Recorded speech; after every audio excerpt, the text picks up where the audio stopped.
오늘은 내신 4등급 대학생들이 어떤 대학에 지원해야 할지 깔끔하게 정리해드리겠습니다. 앞자리가 4로 시작하는 모든 학생들이 이번 영상만 보고도 어디에 지원해야 할지 감을 잡을 수 있도록 모든 케이스를 정리해드릴게요.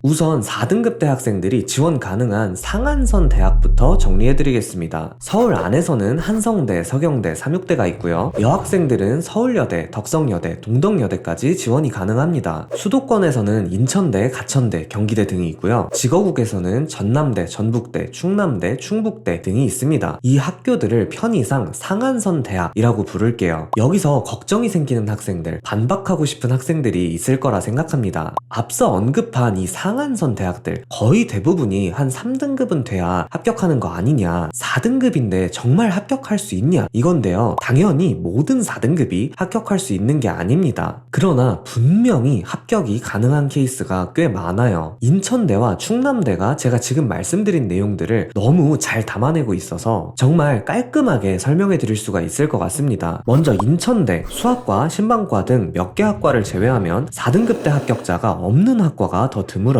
그 다음 충남대, 인천대만큼은 아니지만 역시 4등급 대 합격자가 존재하는 학과가 매우 많다는 걸 확인해 보실 수 있습니다. 지금 보여드리는 자료는 교육부 공식 사이트의 자료이기 때문에 의심하실 필요가 없고요. 어떤가요? 두 가지 느낌이 동시에 들죠. 첫 번째, 여기가 4등급의 상한선인 만큼 예상했던 것처럼 4등급이면 떨어지는 학생이 훨씬 더 많긴 하구나. 그러나 두 번째, 4등급 대 합격자가 아예 없는 수준, 손에 꼽는 수준은 절대 아니구나, 합격한 사람들이 꽤 보이네 라는 겁니다. 그리고 반드시 4등급 초반이어야만 합격할 수 있는 것도 아니죠. 4등급 중후반에서도 합격 사례가 꽤 나오고 있어요. 그러니까 내신이 4점대더라도 비교과가 좋다면 충분히 해볼만 하다는 겁니다. 따라서 내 비교과가 좋다고 생각하시면 이 상한선 대학들의 최소한 한 장 이상은 꼭 도전해보세요. 물론 비율이 너무 높아지면 안 되고 안정해서 하향도 어느 정도는 꼭 쓰셔야겠지만 이 상한선 대학들에 도전해볼 만한 가치는 충분하다는 겁니다. 참고가 되었길 바라고, 그러면 이제 비교과가 평범한 학생들을 위해서 말씀을 또 드려보도록 하겠습니다. 아쉽지만 지금부터는 상한선 대학에 지원하시면 안 됩니다. 보여드렸죠? 4등급 대학생들은 이 상한선 대학에서 떨어지는 경우가 훨씬 더 많긴 합니다. 그래서 비교과라는 장점이 없다면 이 대학들에 지원해볼 만한 메리트가 크게 없다는 거예요. 이제부터 본격적으로 앞자리가 4로 시작하는 평범한 학생들이 쓸 수 있는 학교를 테마별로 정리해서 추천해드리겠습니다. 그래도 서울 근처에서 대학을 다니고 싶다, 강남대, 수원대, 안양대, 협성대, 용인대 등을 쓸 수 있습니다. 국립대학에 가서 등록금, 취업 이점을 누리고 싶다, 강원대, 경상대, 제주대를 쓸 수 있습니다. 서울과 거리가 조금 있지만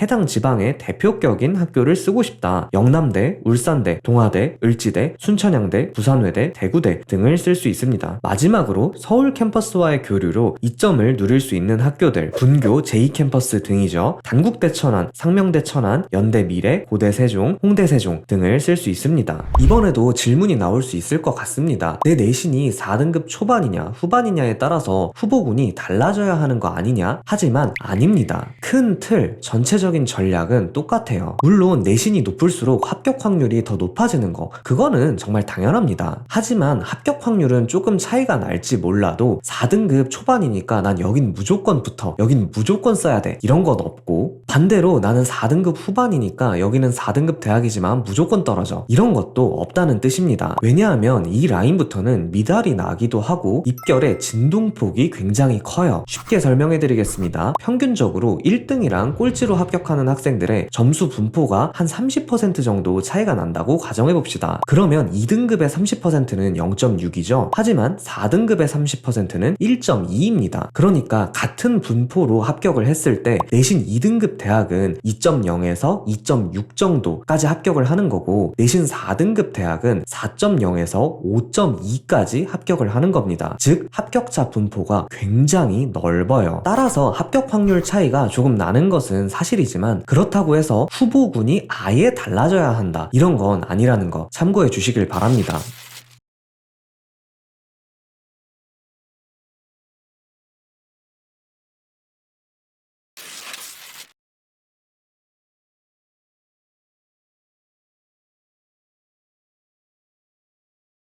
네, 그러면 정리하겠습니다. 내 앞자리가 4로 시작한다. 그러면 가치관에 따라서 선택해보세요. 서울 근처에서 대학을 다니고 싶은지, 아니면 국립대학에 가고 싶은지, 또는 서울 캠퍼스와 교류가 있다는 이점을 누릴 건지, 아니면 해당 지방의 대표격이라는 장점을 누릴 건지, 내 가치관에 가장 적합한 학교를 고르시면 됩니다. 그리고 내가 비교과가 좋다면 상한선 대학들에도 꼭 한 장 이상 도전해보시고, 리스크를 최소화하려면 오늘 언급하지 않은 일반 지방 대학을 한 장에서 2장 정도 섞어보시는 것도 좋은 방법입니다. 그렇게 오늘 말씀드린 방법들을 종합적으로 고려해서 준비해 주시길 바랍니다. 그러면 오늘 영상 도움이 되었길 바라며 이만 마치도록 하겠습니다. 감사합니다. 입시크릿이었습니다.